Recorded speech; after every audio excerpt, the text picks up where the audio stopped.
Ele queria morrer, mas foi nessa noite que nasceu de novo. Era uma tarde de sábado, o sol já começava a se esconder atrás das montanhas, pintando o céu com tons de laranja e roxo. O irmão João, um homem de 42 anos, forte de corpo, mas fragilizado na alma, sentou-se na varanda de sua casa, olhando para o nada. As mãos tremiam levemente, e o coração pesava como se carregasse o mundo inteiro. Há meses ele lutava contra uma batalha invisível, uma guerra que ninguém ao seu redor conseguia enxergar com clareza. A depressão havia se instalado em sua vida como um hóspede indesejado, e agora, naquele momento, ele sentia que não tinha mais forças para continuar. Tudo começou há cerca de 2 anos, quando uma série de problemas financeiros abalou sua família. João era um homem trabalhador, sempre honesto, que nunca deixou de cumprir com suas obrigações. Mas as dívidas começaram a se acumular, os credores a pressionar, e a vergonha de não conseguir sustentar a esposa e os 2 filhos pequenos o consumia por dentro.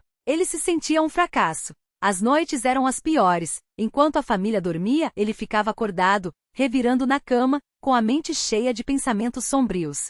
Por que eu não consigo dar conta? O que minha família vai ser de mim? Será que Deus ainda se importa comigo? Essas perguntas ecoavam em sua cabeça sem resposta. Com o tempo, o desânimo se transformou em algo mais profundo. João deixou de sentir prazer nas coisas que antes o alegravam. O canto dos pássaros pela manhã, o cheiro do café fresco, o abraço dos filhos ao chegar do trabalho, tudo parecia sem graça, como se ele estivesse envolto em uma névoa espessa que abafava qualquer luz. Ele começou a se isolar. Na congregação, onde antes era assíduo, passou a faltar com frequência. Os irmãos notavam sua ausência, mas ele sempre arrumava desculpas. Estou cansado, o trabalho está pesado, preciso descansar. Na verdade, ele não queria que ninguém visse o estado em que se encontrava. Sua esposa, Maria, percebeu que algo não estava certo. Ela via o marido se afastando, perdendo o apetite, falando cada vez menos. Uma noite, enquanto lavava a louça, ela o encontrou sentado na sala, com os olhos fixos no chão,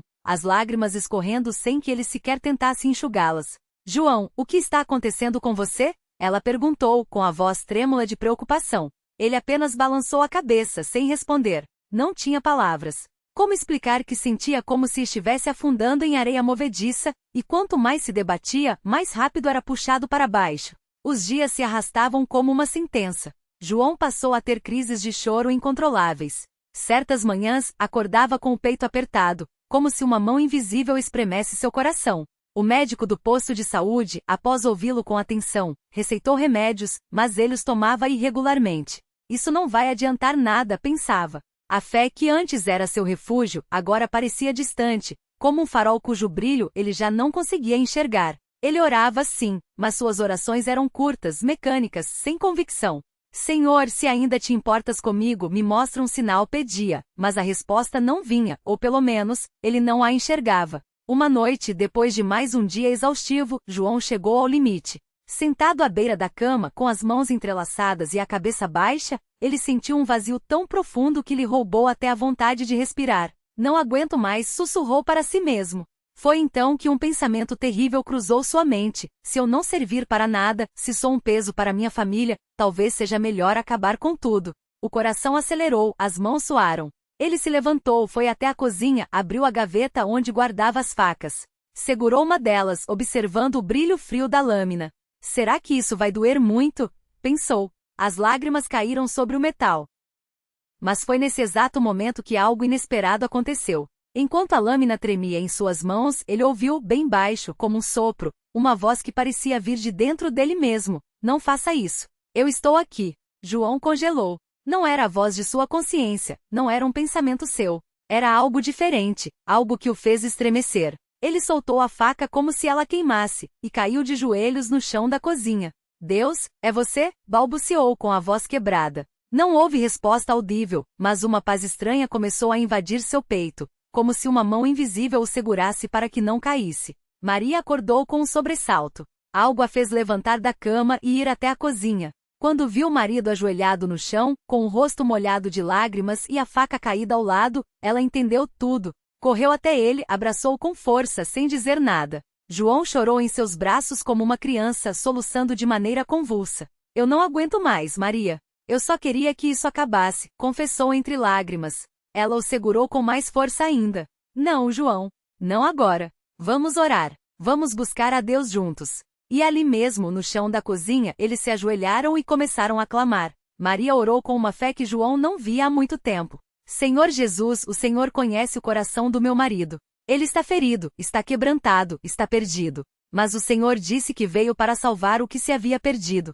Não o deixe, Senhor. Segure ele com a tua mão poderosa. Dá-lhe forças para continuar. Mostra para ele que o Senhor ainda tem um propósito para a vida dele. Em nome de Jesus, amém. João ouvia aquelas palavras e sentia como se elas fossem água fresca em uma terra seca. Ele não tinha forças para orar, mas o Espírito Santo intercedia por ele com gemidos inexprimíveis. Naquela mesma noite, Maria ligou para o irmão Paulo, um dos anciãos da congregação, e contou tudo. Em menos de uma hora, o irmão Paulo e mais 2 irmãos estavam na casa de João. Não houve julgamentos, não houve sermões. Eles simplesmente se sentaram ao seu lado, ouviram seu choro, suas confissões de desespero e oraram com ele. O irmão Paulo colocou a mão em seu ombro e disse: João, o inimigo quer te destruir. Ele quer que você acredite que não há saída, que Deus te abandonou. Mas isso é mentira. Deus não te deixou. Ele está aqui, agora, e ele vai te restaurar. Aquelas palavras ecoaram em seu coração como um martelo quebrando uma parede de gelo. Os dias seguintes não foram fáceis. João ainda acordava com o peito pesado, ainda sentia a tentação de desistir. Mas agora ele não estava sozinho. Os irmãos da congregação o cercaram de orações. Sua esposa não o deixou um só momento. Eles começaram a ler a Bíblia juntos, não como uma obrigação, mas como um bálsamo. Um versículo em especial o tocou profundamente: Vinde a mim, todos os que estáis cansados e oprimidos, e eu vos aliviarei. Mateus 11h28. João chorou ao ler aquelas palavras. Será que isso é para mim também, Senhor? Perguntou em voz baixa. E no fundo de sua alma, ele sentiu que sim. Uma noite, cerca de 2 semanas depois daquele episódio na cozinha, João teve um sonho. Sonhou que estava em um deserto, caminhando sob um sol escaldante, com a garganta seca e os pés doloridos. De repente, viu à sua frente uma fonte de água cristalina. Quando se aproximou para beber, ouviu uma voz: Bebe, filho. Isso é para você. Ele mergulhou as mãos na água e bebeu até se saciar. Ao levantar os olhos, viu um homem de pé do outro lado da fonte, com um sorriso sereno. Não precisou perguntar quem era. Sabia. Acordou com lágrimas nos olhos e uma certeza no coração: Deus não o havia abandonado. Ele estava ali, o tempo todo. A partir daquele dia, algo começou a mudar. Não foi de uma hora para outra, não foi mágico. A depressão ainda o visitava, os pensamentos negativos ainda tentavam assediá-lo, mas agora ele tinha uma âncora.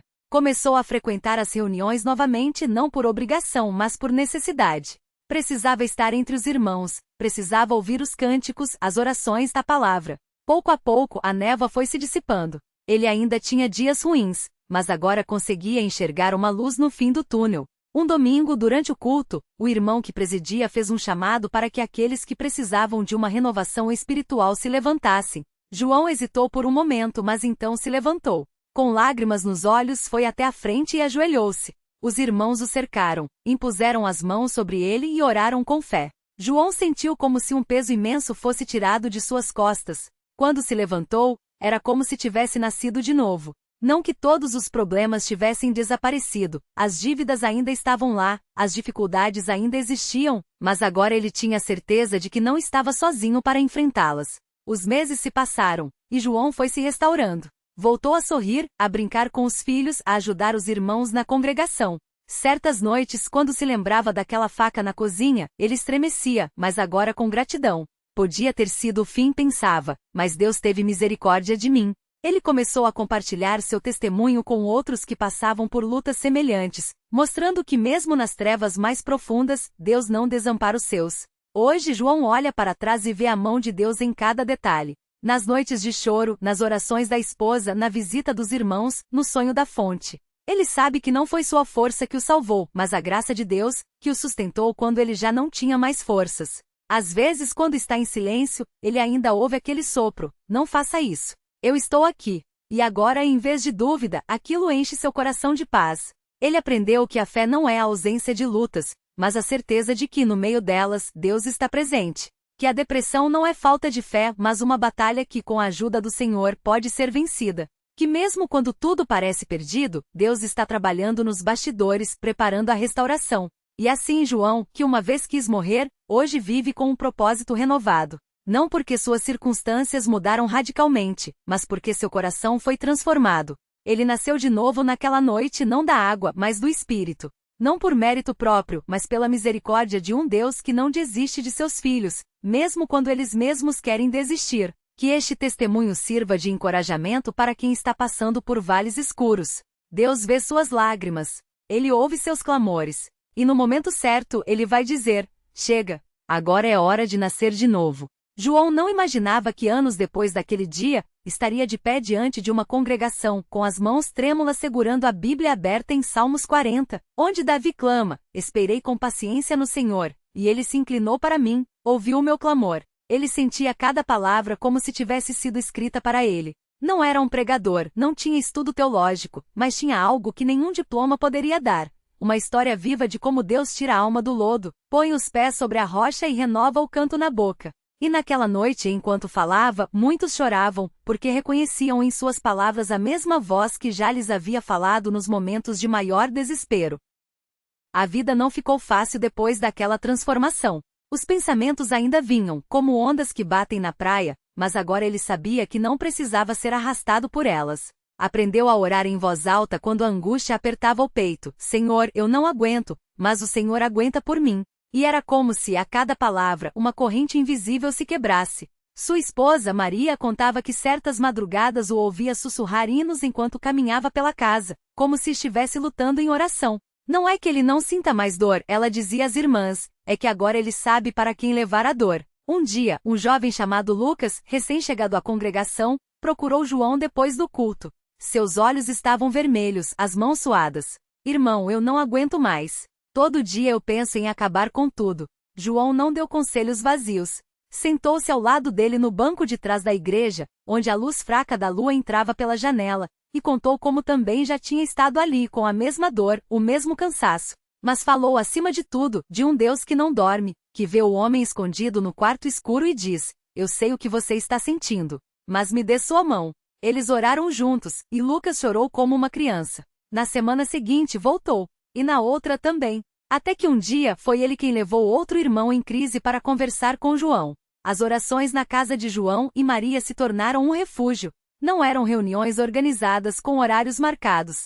Eram encontros de almas quebrantadas que chegavam sem aviso, às vezes à meia-noite, e encontravam a porta aberta. Uma vez, uma irmã chamada Ana chegou desorientada, com um bilhete de despedida já escrito no bolso. Eu só vim me despedir, ela disse. Maria a abraçou sem dizer nada, e João leu em voz alta o Salmo 34, Chegai-vos a Deus, e ele se chegará a vós. Ana ficou em silêncio por longo tempo. Depois, rasgou o papel diante de todos e disse: eu quero viver, mas não sozinha. Aquela noite, eles oraram até o amanhecer, e Ana nunca mais voltou a pensar na morte daquela maneira. João aprendeu que a restauração não vem de uma só vez, como um raio que ilumina tudo. Vem em pequenos sinais, o cheiro do café que Maria faz de manhã, o abraço apertado de um irmão sem palavras, o versículo que salta aos olhos quando a Bíblia é aberta ao acaso. Uma vez, depois de uma semana particularmente difícil, ele abriu a palavra e leu em Jeremias 29, porque eu bem sei os planos que tenho para vós, diz o Senhor, planos de paz e não de mal para vos dar um futuro e uma esperança. Não foi um milagre espetacular, mas foi o suficiente para segurar sua mão e fazê-lo respirar fundo. Deus não me prometeu um caminho sem dor, ele pensou, mas prometeu que a dor não teria a última palavra. Os milagres quando vinham eram assim, quietos, quase imperceptíveis para quem não estava olhando. Como a vez em que o médico, depois de exames, disse que não havia mais vestígios da doença que o atormentava há anos. Ou quando o filho, que havia se afastado, apareceu na porta de casa com lágrimas nos olhos e um pedaço de papel com um versículo escrito à mão: Vinde a mim, todos os que estáis cansados, e eu vos aliviarei. João abraçou o rapaz e chorou, não de alívio, mas de gratidão por ver que Deus estava restaurando até o que parecia perdido. Mas nem tudo era vitória visível. Havia dias em que a batalha parecia recuar, e João se perguntava se estava fazendo diferença. Até que certa tarde, um irmão que há muito não via chegou até ele com um envelope. Dentro, dezenas de cartões com mensagens de pessoas que ele nem sabia que havia tocado. O Senhor não lembra, mas certa vez o Senhor me disse que Deus não desiste da gente. Aquilo me segurou. Eu estava prestes a desistir, mas o Senhor orou por mim e algo mudou. Obrigado por ser a mão de Deus quando eu não enxergava mais. João segurou aqueles papéis como se fossem ouro. Não era ele quem havia salvado aquelas vidas, mas Deus tinha usado suas cicatrizes para sarar outras feridas.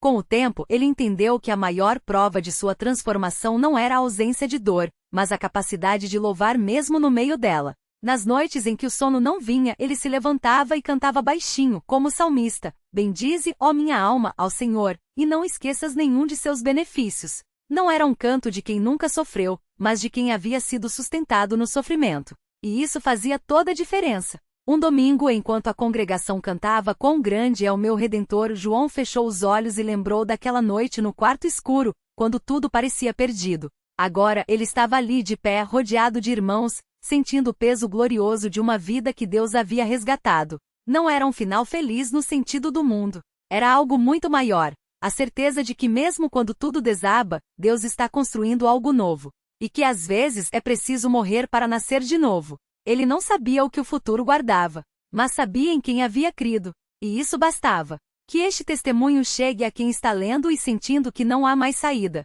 Deus não está surdo aos seus clamores. Ele não se assusta com suas lágrimas. E quando você achar que não há mais ninguém, lembre-se, Ele está ali sussurrando no silêncio do seu coração, como fez com João. Não faça isso. Eu estou aqui. E se você o deixar, Ele fará da sua noite mais escura o lugar onde você nascerá de novo.